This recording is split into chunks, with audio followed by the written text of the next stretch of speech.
Citizens who wish to speak to council but neglect to sign up in advance may be permitted to address the council during citizens' remarks and comments agenda item, but only at the discretion of the mayor. When speaking to the city council, I ask that these guidelines be followed. Number one, once recognized to speak, please come forward and stand at the podium here in the front. For the record, please state your name and if you are a resident of Lexington, Virginia. If you want to be contacted after this meeting, please provide your contact information to our clerk. Number two, please make your comments to the council as a whole and do not engage the audience. Number three, please be brief, state your position, and provide facts. Number four, please provide written statements and/or supporting materials to the clerk for distribution to the council and city manager. Debate is prohibited. This is a time for you to share your thoughts and ideas with your city council. And lastly, please speak clearly as we want to hear what you have to say.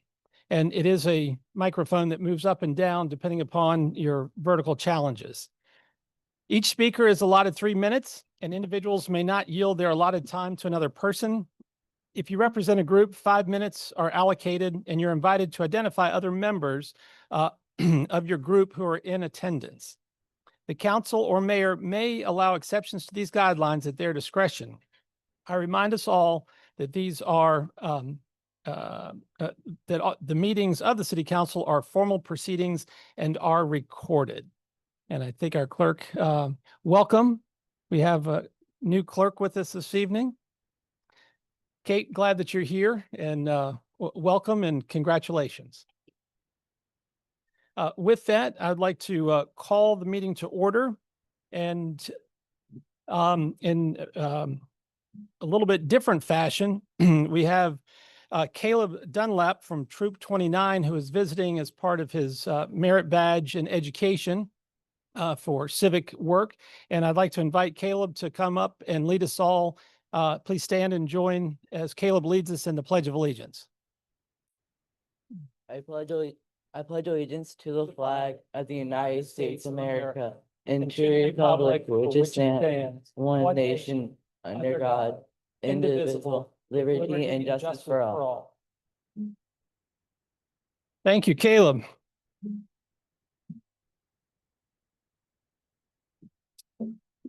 The next item on the agenda is consideration of the agenda. Not aware of any modifications or changes, and unless there's an objection, we will adopt the agenda as presented. It is approved. Next, I'd like to take a point of personal privilege. There was a tragedy within the city of Lexington family with Ryan Harris and his family. And I invite you all to join me in a moment of silence, thinking about his family and uplift their circumstances for a positive outcome and peace as they progress. So please join me.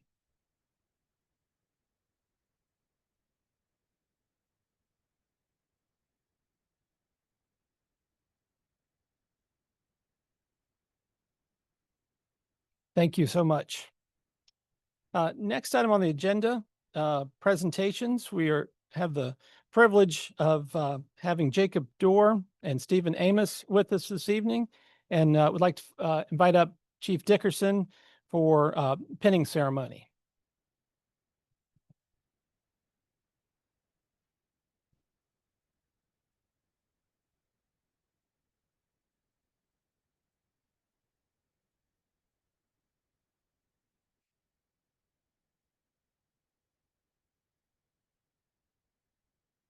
We rehearsed this multiple times. We will do this in anticipation. Even I'll introduce you first. We will raise the right hand and repeat after me. I, Stephen Amos, solemnly swear to uphold and abide by all laws, policies, procedures set forth by the state of Virginia. In the Lexington and Lexington Fire Department. Further swear to conduct my duty to the best of my ability without bias or discrimination. I will protect and serve my community. All foes I encounter with humility and passion. I will put my conduct to the highest moral and ethical standards.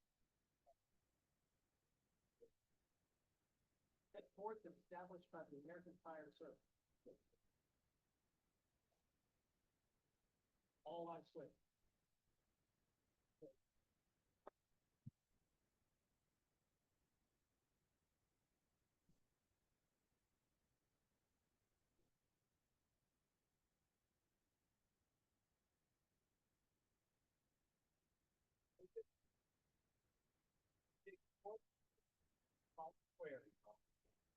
Hold and abide all laws. Policies and procedures set forth by the state of Virginia. City of Lexington, and Lexington Fire Department. I further swear to conduct my duty to the best of my ability without bias or discrimination. Protect and serve my community.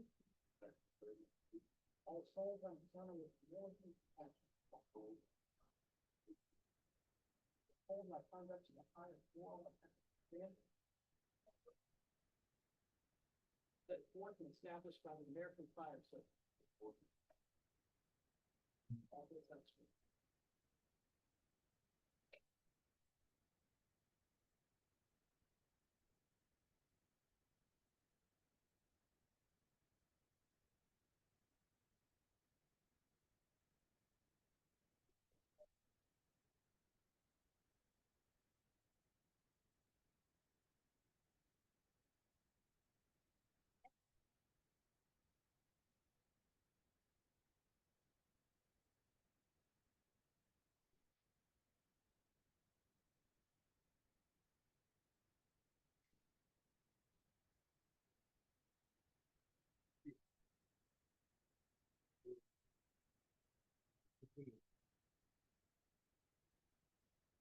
Hours and turn out here on a hot day. Somebody got there through 13,000 volts. One of the hottest days of the summer, 96, ground bale of hay and barn, golden bottom. This is Monday, day shift here out on Cold Run Drive with a 92-year-old out looking for her dog who fell 5 feet down Dry Creek bed with technical rescue.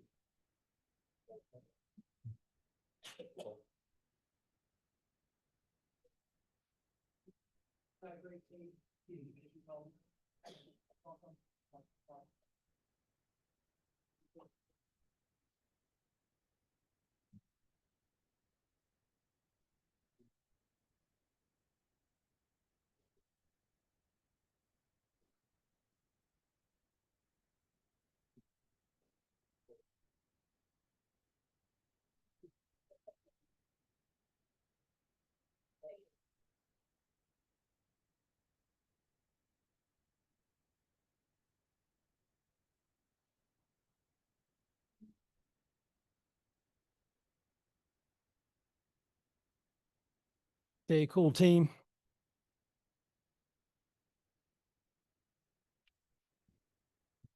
One of the joys of public service is working with these professionals and opportunity as folks get started in our division, and the network and support of them is uplifting and humiliating all at the same time. So thankful to all of them and their families for the service that they provide.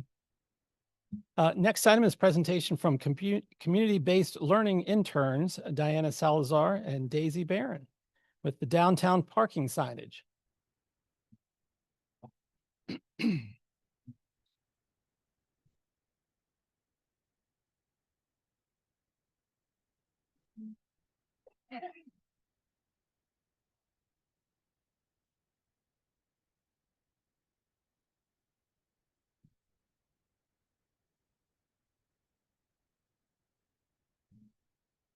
Welcome, ladies. Glad you're here.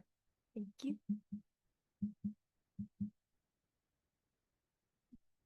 As they're setting up for council's benefit, this is, as stated, presentation for our information.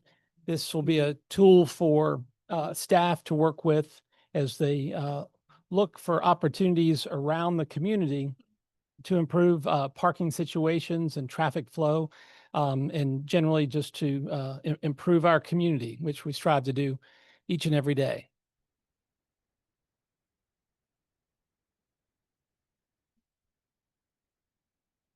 Look at that.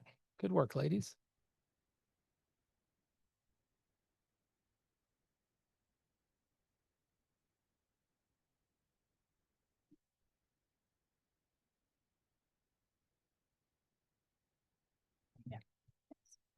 Before we get started, we would like to formally introduce ourselves. My name is Diana Salazar. I'm originally from Connecticut. I'm a rising junior at Washington and Lee University, and I am currently interning with the City of Lexington under supervision of City Manager Tom. I'm Daisy Barron. I am a rising senior also at WNL. I am interning with Main Street Lexington under the supervision of Jeremy Franklin, and we are both with the Community-Based Learning Department with this great opportunity to present with you today. Just a little overview. Lexington's downtown district serves a wide range of people, from tourists to residents, from university students like us to business customers. With limited space and regular traffic, it's important that parking is easy to find and to understand. This project proposal focuses on improving wayfinding and signage to make public parking more accessible, especially during busy times and busy days. Our goal is to support local businesses and to ensure that people can navigate downtown more efficiently and effectively. So getting into some of the background of the specific parking information of Lexington, we do have 6 parking lots, being the Randolph Street, Roy Smith, McCrum's Firehouse, and Methodist Church lots, as well as the courthouse garage. In total, this makes 876 public spaces, with 435 of them being on-street parking and 441 of them being in these 6 lots. And furthermore, with our research, we conducted a total of 4 walkthroughs. Our initial walkthrough was with Main Street Lexington Director Jeremy Franklin, who helped us locate all 6 different public parkings and help us navigate through downtown Lexington better. On July 2nd, we assessed existing signage and found most signs to be logically placed and visible.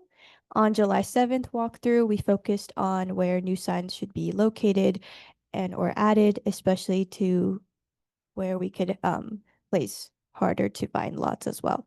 And finally, we conducted a walkthrough, but it was a drive down the area with Public Works Representative Scott, and we showed him where we think the City of Lexington should implement new signs in the future. So a little bit of things that we found through our walkthroughs. We found 2 high demand lots, which are the McCrum's and Firehouse lots. And because they are so high demand, it means that there's higher ticketing rates there. And one of the lots that we found were highly unutilized was the Roy Smith lot.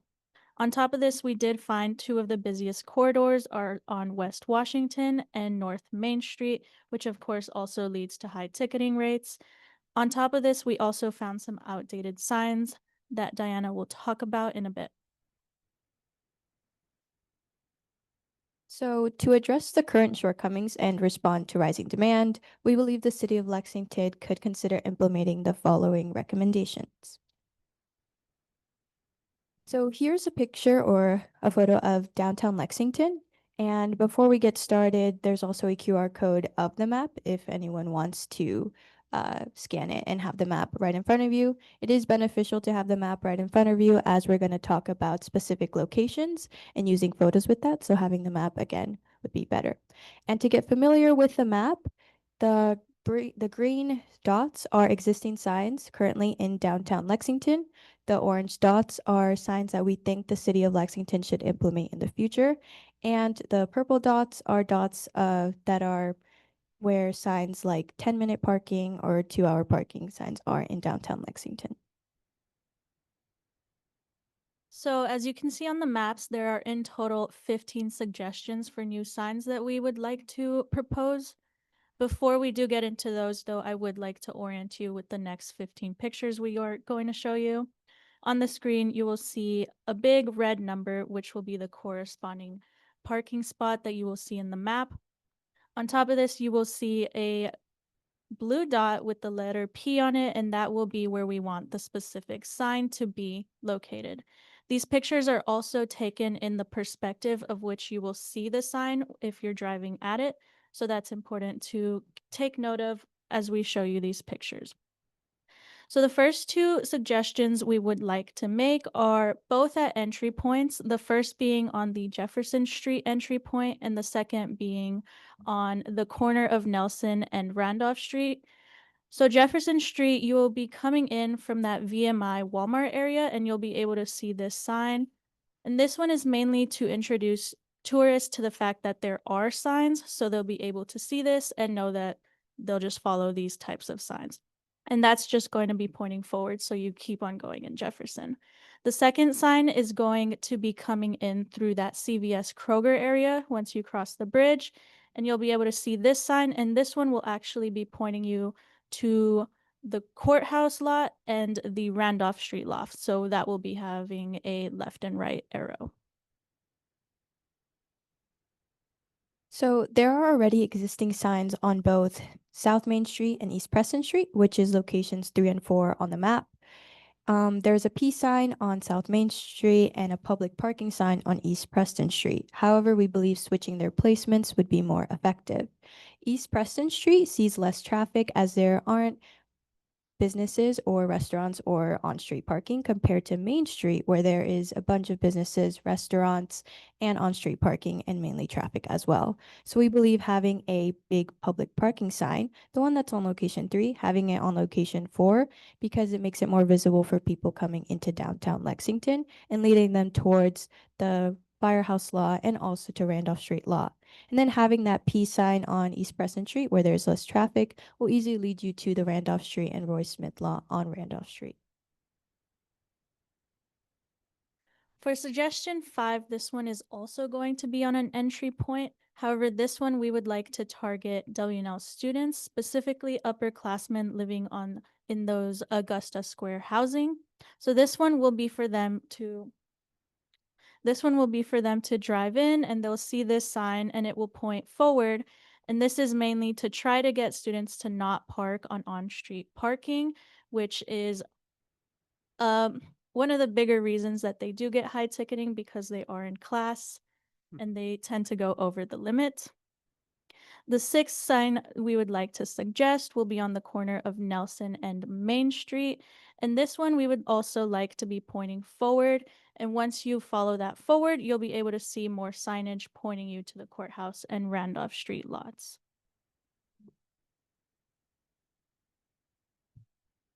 For locations 7 and 8 on the map, there are already 2 existing public parking signs, which is on East Nelson Street that direct drivers to the courthouse garage.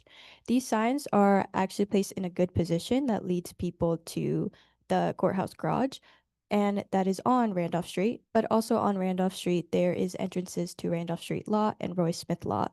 So having that same sign, but adding another arrow to the right, indicating that there is more parking, especially all-day parking, which is Roy Smith Lot. This will help and benefit people to understand more parking because there is public parking, obviously, in the garage, which is all day, but people will be more notified that there is more all-day parking in the Roy Smith Lot.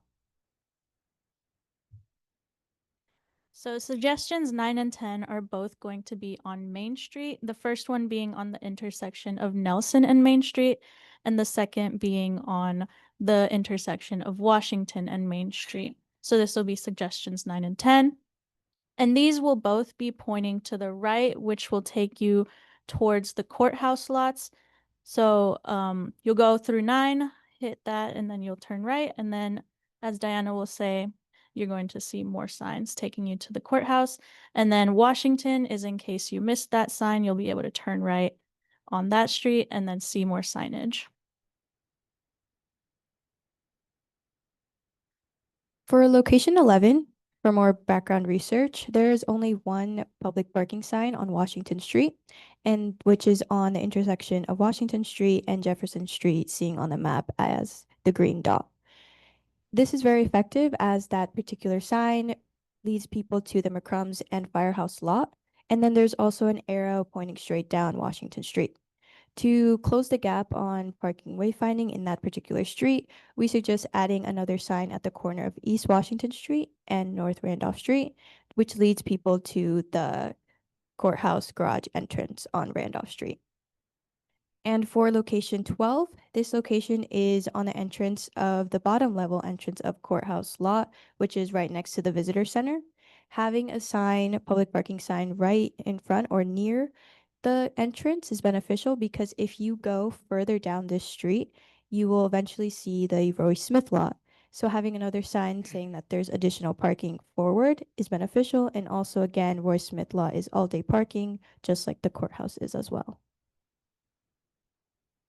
So our last three suggestions 13, 14, and 15, are all going to be focused on those underutilized lots we talked about, which are Roy Smith and Randolph Street lots. So number 13 is just going to be at the entrance, and that's going to be telling you to turn right so that you can turn right into that lot. Number 14 is going to have a similar purpose, but this one is going to be up top at the Randolph Street entrance, so it's going to be telling you to turn right, and you can enter that lot. Number 15, however, is going to be on the meeting point of these two lots, and this is mainly to show you that there is a difference in time. So we less care about the arrows pointing to the different lots because you're already in there, and more about the hours of both lots so that you are aware of that difference and you can choose accordingly where you want to park based on your purpose. So furthermore, with our recommendations, as Daisy mentioned before, there are signs that seem or need to be replaced. For instance, in the entrance of the parking garage right next to the visitor center, there should be a sign that could be replaced. Also on Randolph Street and also on entrance of Firehouse lot. Another recommendation we would like to make is adding some accessibility signage, mainly on that Roy Smith lot. And these two will be elevator and stair signage pointing you to the courthouse. And that would just allow people who aren't able to go up that hill and who can get to town much easier. Another recommendation is coordination with WNL and VMI. Currently, parking enforcement does coordinate with public safety offices from WNL and VMI, but having a regular coordination and showing and improving and also informing students that there is public parking lots would be beneficial, as students play a huge role in taking on-street and off-street parking. And again, this will also be beneficial for students, and also promoting that students should walk, since WNL and VMI are very close to downtown Lexington, and also promoting to use their parking garages. So just closing off and reiterating our suggestions, we are suggesting 15 new signs. 11 of them are in the actual downtown streets, while 4 of them are targeting those entrance points.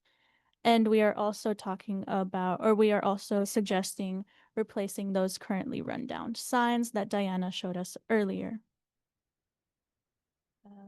Thank you for listening, and we're open for questions as well.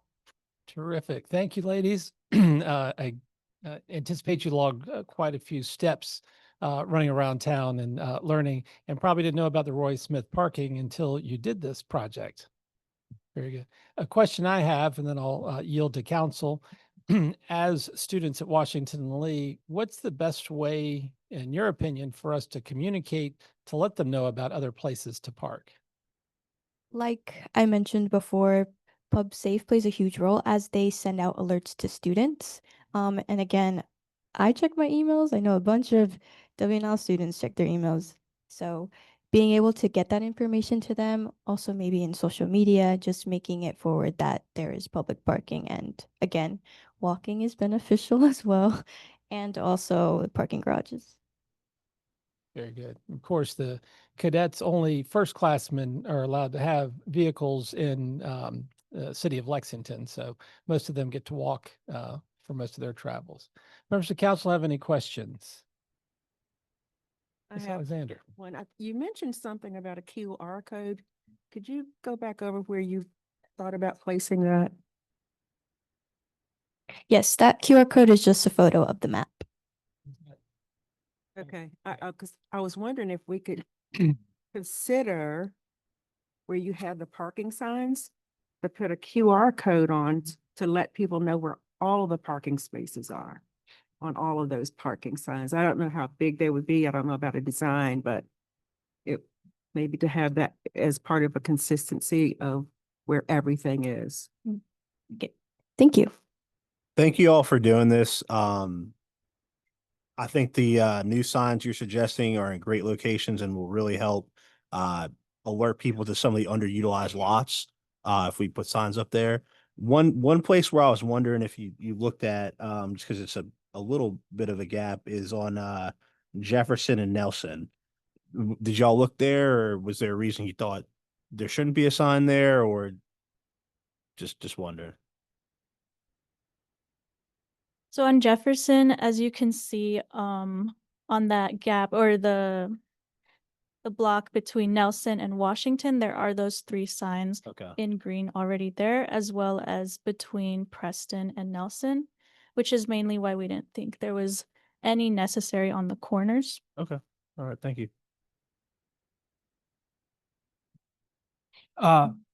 Good job. Excellent presentation. It's always helpful. I think all of us, or a lot of us in this room, are so familiar with Lexington, and we're so familiar with the one-way streets, and we know where we can always find a parking spot. We don't spend time searching. We just know about the Roy Smith lot. So it's helpful to get a fresh perspective. It's excellent. I hadn't noticed how ugly some of our signs had faded, and you showed us. So they need replaced ASAP. My question is really in your thoughts and in talking to your fellow students and talking to visitors, do you think any of the names of our parking lots could be improved? For example, the Firehouse lot. When I was a student at Washington and Lee 28 years ago, there was a firehouse in that parking lot, but there hasn't been one there for decades. But it's called the Firehouse lot. And so do you ever find, would anyone in Lexington ever say, oh, there's a parking spot at the Firehouse lot, follow the signs to the Firehouse lot? Well, everyone knows what a firehouse looks like, so maybe you ignore the signs and you just look for a firehouse. Do you think we could improve that McCrum's parking lot? Now, the McCrum's name, we don't want to go there and make everyone, hate me, but that's historically means something to a lot of people. But to people of the last 30 or 40 years in Lexington, it may not mean something to them. So if that came up in your conversations or in your study. Yeah. Honestly, talking with our supervisors, they did tell us a bit of the history of the names between the lots. And I think from the perspective of not a tourist, but a visitor in this town, I honestly think it's a very charming aspect, and it really does have some sort of historical aspects that I think are really nice for this town to keep having. So I do see how it can get confusing though, like if you're looking for a firehouse to park at, but I really do think it's part of the charm. Thank you. Do you think it would be helpful to have a central sign that has the names of all the lots and like arrows at like somewhere within the city? Do you think that would be helpful? Yeah, QR code. I think yes, that would also be very helpful to have. Just because all the other signs have arrows leading towards those lots and the names as well, so it would be more easy to, again, have better parking wayfinding. Did you all have any discussions as to whether we have enough parking for everybody coming into downtown? It's an interesting question. So Lexington's peak hours are between 11 to 1, which is where the most people come to park as well. There is, I did research on the Desmond parking plan, which was in 2010, and it was mentioned that there are a good amount of parking spots. It just comes with the peak hours and peak times, and also which lots are utilized more and underutilized as well. You all are very thorough. Thank you. Good job. excellent analysis and presentation. So thank you very much. And it's great to tackle this idea, I mean, the issue of parking on a comprehensive basis rather than fighting over one or two spots. So it's hats off to all of you involved. One quick thought which came out in your presentation is the difference between high demand lots and underutilized lots and whether the times allowed should be examined. So underutilized lots are, you could say you can park there much longer than you could in a high demand lot. And that might suggest reducing the hours in the high demand lot to 1 or 2 instead of, what is it, 3 at McCombs and 2? 3 hours. 3. So that might be something to think about. That it would give an incentive for someone to say, well, I'll walk an extra 5 minutes because I know I don't have to worry about a ticket. So that's my main thought to you, and I thank you very much. Yeah, so remind myself that this is a presentation, and this whole presentation, which you women have done a lovely job of organizing and presenting, so thank you. But this is a tool for staff to work and reflect on as we progress and evolve in our parking. We have such a unique and charming downtown, and I love your response to Councilman Ziegler's question. One of the things that complicates parking, and you probably saw during the peak time, is all of us like to eat and drink and all that good stuff. And the delivery trucks and the way we're structured, it can be plenty of parking, but you can't get through, or challenges, but a short-term pain for a long-term gain from that standpoint. But thank you all for being with us. You are absolutely welcome to continue to be with us the rest of the meeting. But if you'd like to go home, you may do so as well. And we're Thank we're you. elated, the partnership with the community-based learning. I would also want to shout out, thank you to Washington Lee, and thank you to the mentors who are having a great time having you with us. Thank you. Thank you.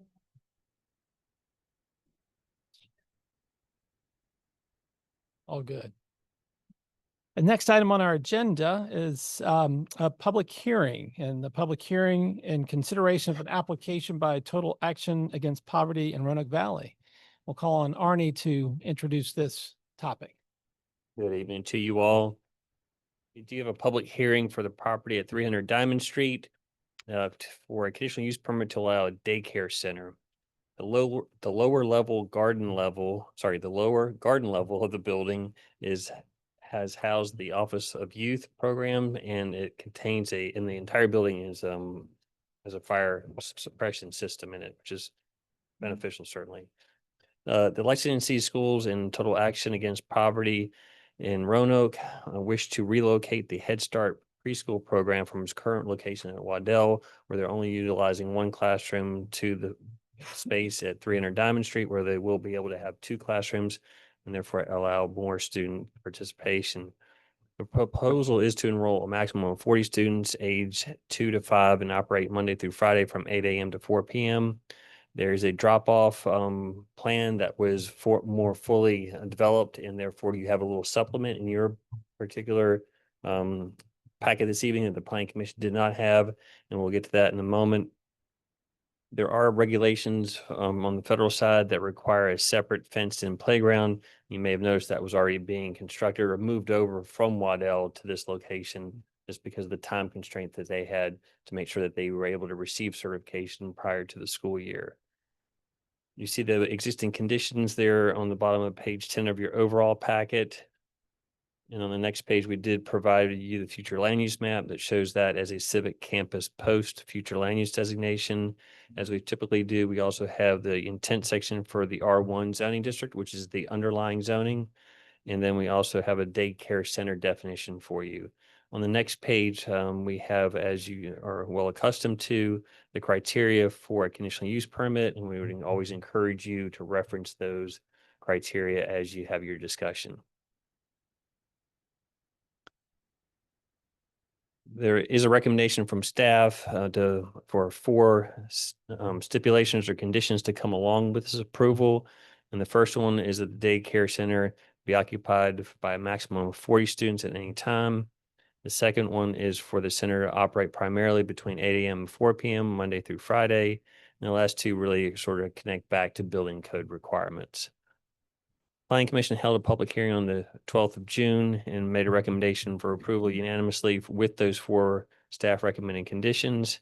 And you see the minutes there, the draft minutes from that Planning Commission meeting. We have the application and a number of photographs, but there's also a description of their proposal beginning on page 17. And then as mentioned previously, after we get through the photographs, on page 26, that is the new information for you. It's a little bit of a different traffic pattern in an effort to enhance the drop-off pickup that would occur each morning and afternoon. We do have some comments there from Mr. Zitmore, who lives across the street, I believe. He had some concerns about drop-off pickup, and he also provided some suggestions and some graphics there. That's all I have for a presentation. Happy to answer any questions. Thank you, Arnie. Members of council have any questions for the planning director? Hearing none, thank you, sir.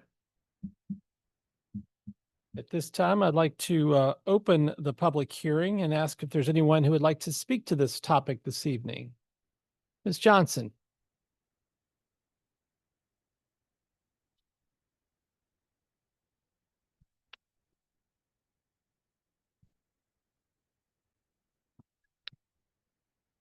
Excuse me, I'm all tied up. Good evening, council, Welcome. members, and public. I want to address the usage of now the Lexington Community Center.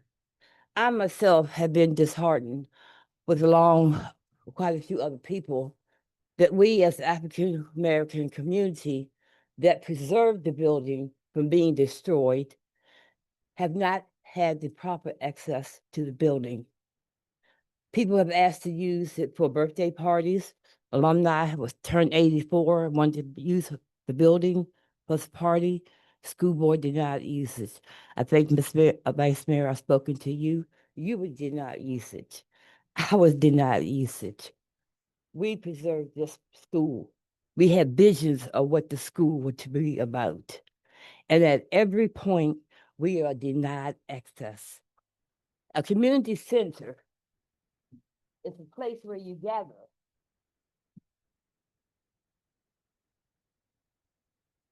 For social events. Of course. I apologize. A community center is a public location where members of a community gather for group activities, denied, social support, denied, public information, denied, and other purposes. I don't find that we can call Living Down a school, Lexington Community Center, because the community cannot use it. I have observed, and I'm not being rude or racist or anything, but there's a young white lady who's been given access to do yoga there. We can't even have a birthday party. We can't have a family reunion because we're denied every time.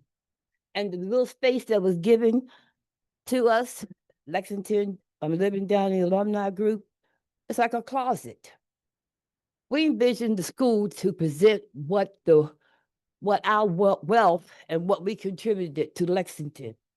That's not at all has been developed. It's just taken from our community and given to the school board. I am a degree recreation administration person, BS, with emphasis in many other populations. That building could be used every day. When the school board leaves, I don't even think they should be housed there. I think they need to be moved someplace else and give that school back to community. But that building could be used for a whole lot of things for our community. And when I say our community, I don't mean just African American community, but that's all we have. Because as a community, African American community, we started there. We developed our relationships for life there. We grew up with one another. but we have no access to share into that memory. And I ask you that you please think about the usage of that building. Please find some place that school board can move so that the community can have a true community center. Because it's not a community center if you can't use it. Thank you very much. Thank you, Ms. Johnson, and thanks for being with us this evening and sharing those details. Is there anyone? Yes, ma'am. I want to share too, article that happened for, it's a meeting. It was December 11, 2023, where you made comments that you wanted to uplift the Black community. That right there would help us. So please, council, city manager, mayor, anybody, vice mayor, please think about the usage of that building and how it can benefit us and everybody else. Yes, ma'am. Thank you for letting me come back. Yes, ma'am. Thank you, Ms. Johnson. Is there anyone else who would like to speak to this topic? Not seeing anyone stepping forward, I will close the public hearing. Yes, ma'am. But this isn't the citizens' remarks. This is a public hearing for the site. We'll get you in a couple of items. Noted. Thank you, Mary Ellen. I will close the public hearing at 7:41 and ask for council's consideration. I make a motion that we approve the conditional use permit number CUP 2025-05 for a daycare center at 300 Diamond Street as proposed by the applicant and with the staff recommended conditions. And I'll just say thank you for the additional information about the drop-off line. I attended the planning commission hearing. That was a question. I think we're all familiar with our tight streets, and I think the plan is as good as it can be. So really appreciate that. Second. Have a motion and a second. I'd ask for discussion. I think this will be a good use of the space, having children in the space, expanded area for the children. I think it's a positive thing. So I'm in favor of it. Knowing the history of TAP and Head Start, I think it's an honor to have Head Start come back to Lilburn Downing. I think our ancestors would welcome that because of the intent and purpose and mission of TAP. One thing that I do want to put on your minds is in regard to the pickup and drop off. I had the opportunity for the last couple of years to do the pickup and drop off for the after school program as well as the summer program. And it can be messy and it can be a problem for the folks who live on that block. I would love to see the city consider Max Zitmore's idea with some remedy in regard to, where that rain garden is, but have something like a C shape to have it pull somebody, a whole group actually to pull in and pull out and have an area where cars can be banked so that you have a pull off there to keep people off of the street because it's a two-way street. I hope that there's some consideration to that. Other than that, as far as the use and intent,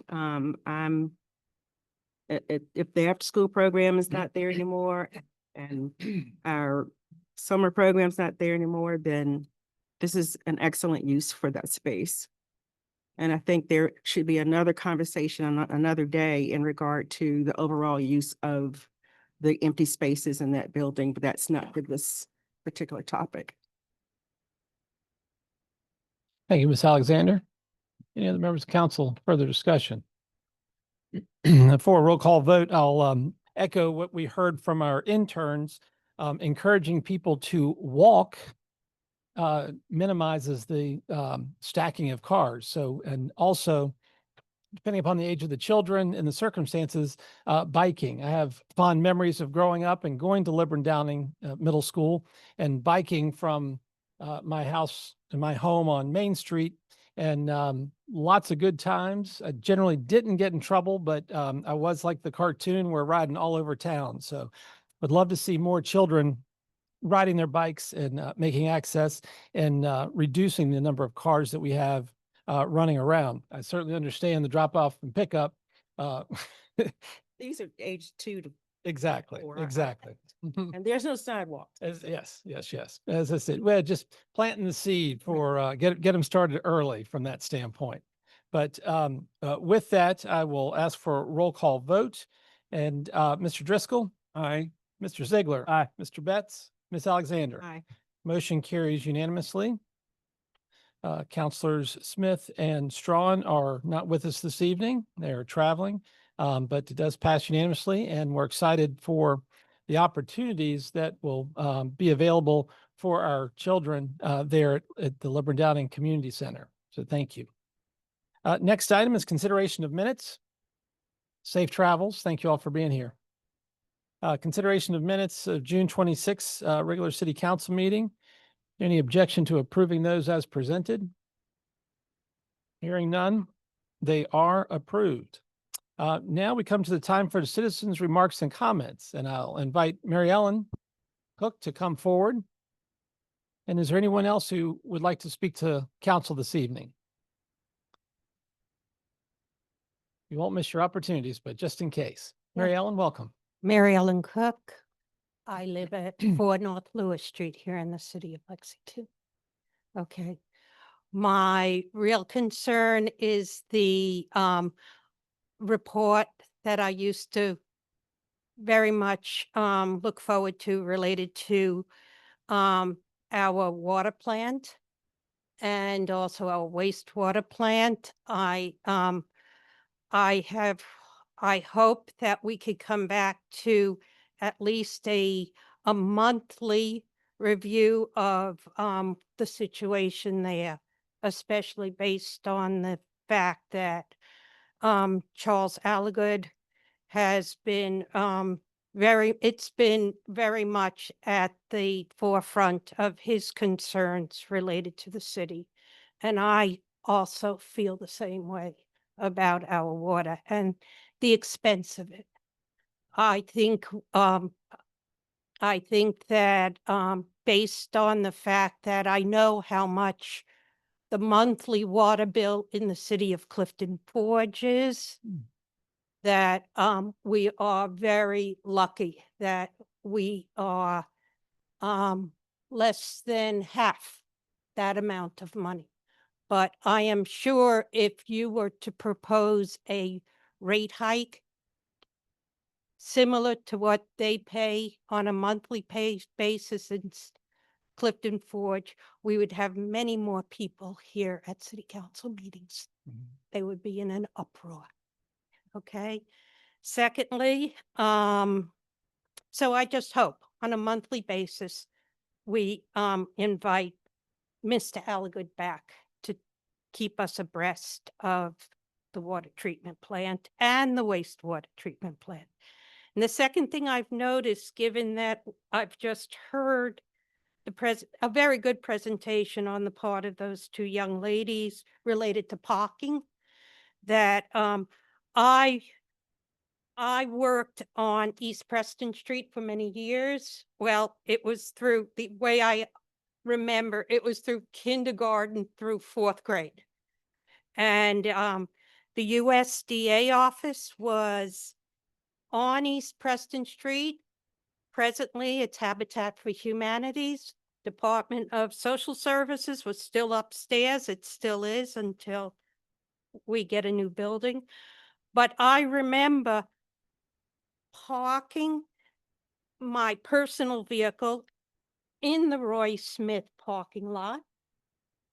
Also, I was the USDA, all the USDA vehicles were also lined up, all the trucks were lined up in the Roy Smith parking lot. And so I am really surprised now. I'm really surprised that there are so many reserved parking spaces in what is now the Randolph Street Park. I didn't know there were two separate parking lots. But there was never that many reserved parking spaces. And yet we all still parked down on the Roy Smith end of the parking lot. So I would just like to free up some of those reserved spots if that's possible. Thank you. Certainly. Thank you, Mary Ellen. Is there anyone else who would like to speak to council this evening? Using discretion, Mary Ellen, when DSS does move, there will be several spaces freed up in that parking lot as they relocate over to Buena Vista. So, yes. Next item on the agenda is the consent agenda. And see the items before you. Skip Hess is working diligently on his last candlelight processional and Christmas parade, and would ask for council's thoughtful consideration. I make a motion that we approve the consent agenda as presented. I have a motion, and a second, a roll call vote. Mr. Betts, Mr. Ziegler. Aye. Mr. Driscoll. Aye. Ms. Alexander. Motion carries unanimously. Thank you very much. Unfinished business, Sister City program. I'll call on the city manager to introduce this. Thank you, Mayor. As you recall, we had a presentation from a group of residents who are interested in exploring a sister city relationship with a community in Ukraine, yet to be identified specifically what community that will be. But because this is a resident-led initiative, they came to the city, and with any sister city relationship, there is a formal role for the municipalities. The mayors of the two communities that are exploring the partnership will exchange introductory letters, and then there'll be an agreement that is negotiated by the two communities and goes through the formal process of approval from those cities. Other than that, the city can have no role or a very engaged role. It can be entirely resident-led, or it can be entirely municipal-led. What I took from city council is we're very supportive of a sister city relationship. We're also interested in doing that with the residents themselves leading the initiative, and the city being in a supporting role and in a secondary role, so that we can stay focused on the rest of city council's work plan for the next 5 or 6 years, our CIP and other priorities. So what's before you tonight is a resolution. I have shared this with the resident group that presented in June. And they have reviewed it and think that it's well worded and understand sort of the intention of it. So I think the intention of the resolution before you is for you to affirm or not affirm the city's support of exploring a sister city relationship, recognizing that there are subsequent steps that will need to be taken when the residents come back to us with identified city and in Ukraine and you know, the next steps that need to be taken. So I recommend approval of this resolution. I've had some familiarity with the Sister Cities program and other municipalities that have worked for. And I think it's a great program for cultural exchange and understanding. So I support it and recommend that you approve this resolution. Thank you, sir. Members of council have any questions? Yes, ma'am. Have we had an opportunity to review or do follow-up on the visit from the chief from a community in Ghana who wanted to have us be a sister city with her community? I have not. I'm aware that occurred. I believe Mr. Sigler informed me of that in 2023, so it was before my time. I think faculty or staff affiliated with Washington and Lee were forging that relationship, and my understanding is the city was brought into the loop a little bit on the late side, and we scrambled, but we did find ways to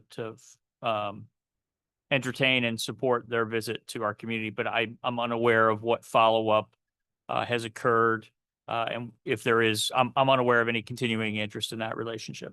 Thank you. I'll make a motion that we approve resolution 2025-08, a resolution expressing the city of Lexington's support for the exploration of the establishment of a sister city's relationship with a yet to be determined city in Ukraine. Second. Have a motion, a second, any discussion? You can have multiple sister cities, right? Yeah, so I mean, I think it'd be good to just look where we left that off too, but I'm in support of this. Yeah. One quick question. Is there are we time bound on this? Is it forever? Is it, I mean, how does it? It is open-ended. There is no set time for them to choose, or they may not come back with anything, or they may come back in 6 months or 6 years. And the reality being, I think it's implied, but I would suggest the minutes reflect, there is no budgeted amount. Right. There is no financial commitment that the city is making with this resolution. This is in support to help them move forward. They may or may not find a city. And the folks at Washington and Lee, Stephanie Sandberg, who is involved heavily and does an exchange with the mayor from Ghana, may very well come forward with something. But at this point, there's no sister city in effect certified and participating in the sister city program, as it were. So I don't know if that answers your question well, or, but Thank you. certainly. So nothing official took place. Correct. Other than the tours and. When the mayor of Ghana came, I had the privilege of meeting with her, and she made a presentation to the folks from VMI, Washington Lee Law School, I believe, and myself. And that was about an hour meeting. And then she spent the rest of the day touring predominantly the city of Lexington with Jim Hallis, at the time city manager, but there was no request for sister city explicitly, or any formal expression, just an exchange of gifts and goodwill. All I could find were emails about the tour. That's Mhm. all I could find. Correct. Is there any other discussion? A roll call vote? Mr. Betts? Aye. Mr. Ziegler? Aye. Mr. Driscoll? Aye. Ms. Alexander? Aye. Motion carries unanimously. Thank you very much. Reports and commissions, Blue Ridge Resource Authority. I think we're scheduled to meet on Monday, the 28th. So if you have nothing else on your calendars, come join us at 4:30. Main Street Lexington. Jeremy left, and I'm not aware that Chuck provided any report. Planning Commission, Ms. Strawn's out. Mr. Betts, Regional Tourism. Okay, so lease negotiations continue for Lexington Visitor Center. Budget amendment, Rockbridge Regional Tourism approved carrying over $20,000 to the FY 26 budget. This covers $3,000 for disc golf, tee pads for the Glenmorey Park in Buena Vista, $7,500 for a kayak locker for Glenmorey Park in the city of Buena Vista, and $9,500 for a disc golf tournament at Natural Bridge State Park. Note, in April 2023, tourism received $20,000 drive outdoors grant. In April 2025, the board of directors approved an appropriation from the fund balance to the expense line, quote, drive outdoor grant expenditures, end quote, the amount of 20,000, but these funds were not used in FY 25. Reserve fund, and this is an answer to Councilman Ziegler's question about how we deal with reserve funds. Regional tourism does not budget for reserve funds, rather the reserve fund balance comes from funds left over at the end of the year. Regional tourism currently has approximately $600,000 in reserve funds. However, the balance may decrease due to upcoming expenses we'll have in the future. Strategic planning, survey related to strategic planning will be coming out soon. The survey will be related to helping to shape the future of tourism in our region. Parking, in addition to adding more signs to help facilitate greater awareness about available parking, it was also suggested to list public parking locations on Google Maps. Tourism zones. We discussed tourism zones, and it may be to the city of Lexington's benefit to further explore how we could utilize our tourism zones. And that's the end of my report. Very good. Any questions, for Mr. Betts? Raro, Mr. Ziegler. No report. Threshold, Ms. Alexander. No report. Very good. For my report, just a couple of items. First and foremost, from 6 to 8 this evening, Kendall at Lexington was celebrating their 25th anniversary. Excited for the contributions that they're making to our community. Their residents are typically fully engaged, and I love to remind folks that while they are a retirement community, they make the choice of not seeking tax exemption, despite having a nursing home on site. So Kendall at Lexington pays real estate taxes in the city of Lexington and in Rockbridge County. So they are a full paying neighbor, and continue to be, in my opinion, a good neighbor, and appreciate the folks, especially the former neighbors that have moved out there, creating vacancies for more people to move into town. So congratulations to Kendall on their 25th. Want to give a thank you to Eric and Cheryl on this past Friday for the VA 250. If you weren't able to be there, it was covered by Channel 7, which was terrific. Colby Johnson did a nice job. And it was a great kickoff to our community of getting started to celebrate the 250th anniversary of our community and our country. So I encourage you to keep your eyes peeled, and if you're so inclined, to engage and participate in the festivities, and more importantly, the planning and organization of the different events. And this past Monday, the I-81 committee established by the state legislature to have a group to focus exclusively on opportunities for improving safety and reducing the number of cars on I-81 met at Weir's Cave at Blue Ridge Community College. Great meeting, fascinating things going on, and unbelievable at the state level and with VDOT, the level of engagement by the Secretary of Transportation, Shep Miller, understanding the issues and working towards very viable solutions. There are about 90 projects that have been proposed along with the I-81 corridor. 65 have either started and or completed. The few remaining are massive. They did the low-hanging fruit and took on a lot of the smaller projects, and the amount of money, the numbers were getting fast and furious. They're all printed, and you can see them on the VDOT website if you're curious. But miraculous how much expense there is associated with the roads. There's also a great presentation about Virginia Breeze, and encourage people, if you want to travel anywhere from here north, Virginia Breeze is a great jumping off piece, can get you to DC, top a train or a plane or whatever other mode of transportation to New York, Philadelphia, Boston, and beyond. There are also improvements for the rail system down in the New River Valley so that you can catch a train from the New River Valley to Washington, D.C. Stops along the way, and apparently a beautiful ride along that way. So encourage you to seek those out. The information, again, it's I-81 committee. It's part of the VDOT website, and lots of really, really good things going on. On the fiscal side of it, there is the money generated through the gas tax for the Shenandoah Valley and I-81 corridor. Right now, the estimates are running behind, so there's not as much money being generated, and we all know what costs are doing for the projects. So there's a little bit of a disconnect, and we don't have a good handle currently, but over the next 3 to 5 years, there will be a deficit. We just don't know what it'll be like.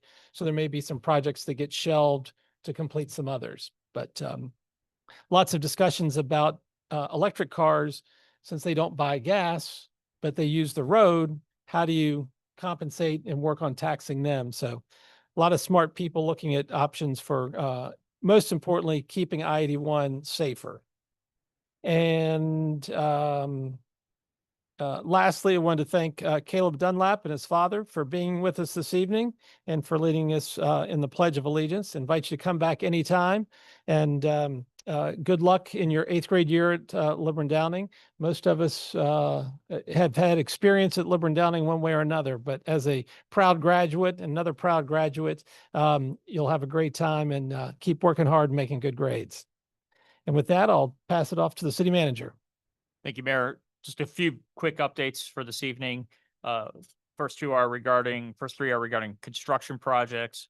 The North Main Street work that VDOT is doing in the BMI area is still on schedule for completion in mid-August. It's hard to imagine, but the sidewalks are almost in place.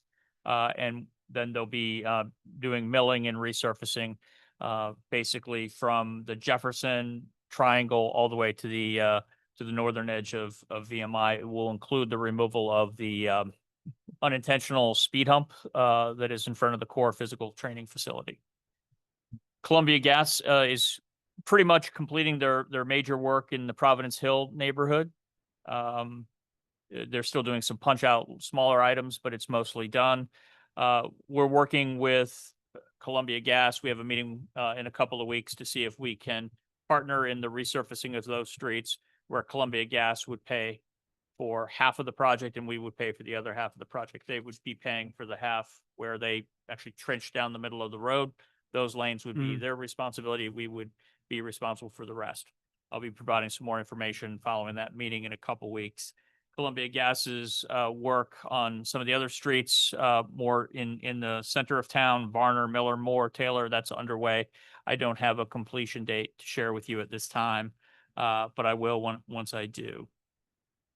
Previously, I'd asked you to pencil in a meeting on July 31st. That would be a joint meeting with Rockbridge County and Buena Vista. You can erase that penciled in placeholder because we're not going to have that meeting. Rockbridge County and Buena Vista are not quite done having their conversations about recreation, which was the primary purpose for that joint meeting, following up on our January 30th meeting to discuss recreation. So we'll give that evening back to you to find something else to do. We'll have a joint meeting at another time when all of the partners are ready.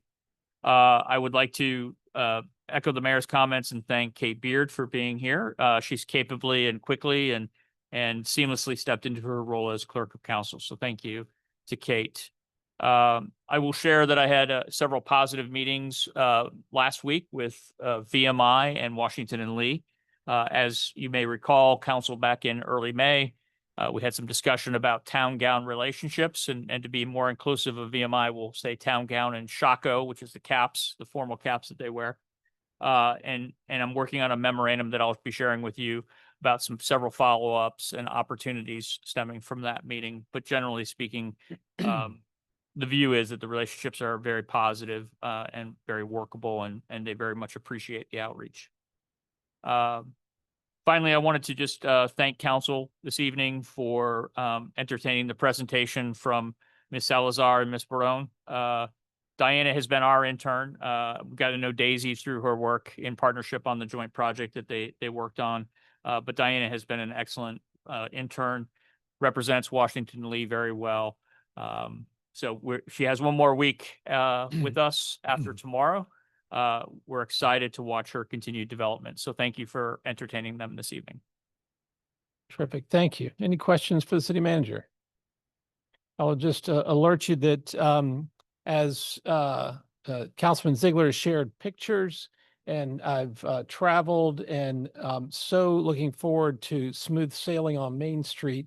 When it's all completed, I'm optimistic to work with the chamber and VMI in particular to have some type of celebration ribbon cutting for our new North Main Street corridor. It's transformational because forever there's been parking on it.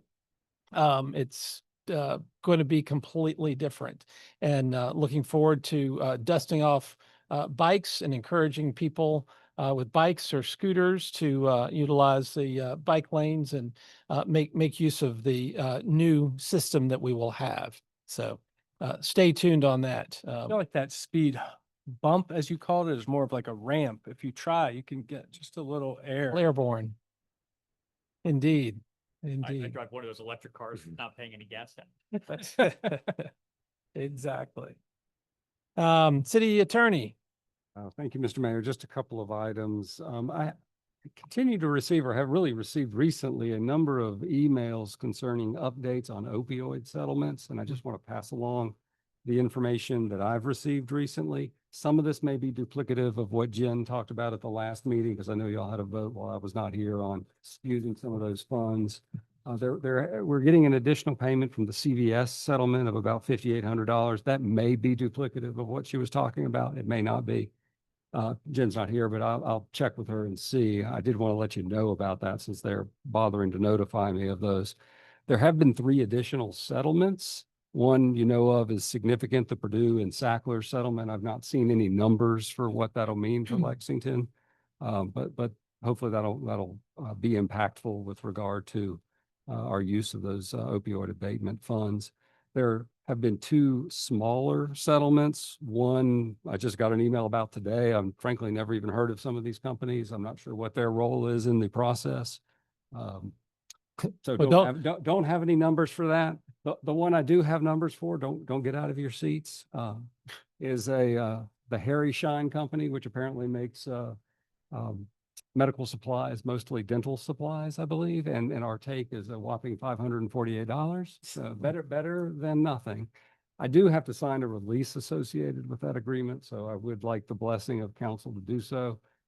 It's not, it is observed to be a minor player and even a smaller player in Virginia than in some other states. And frankly, it's not anybody against whom we're going to assert an independent claim.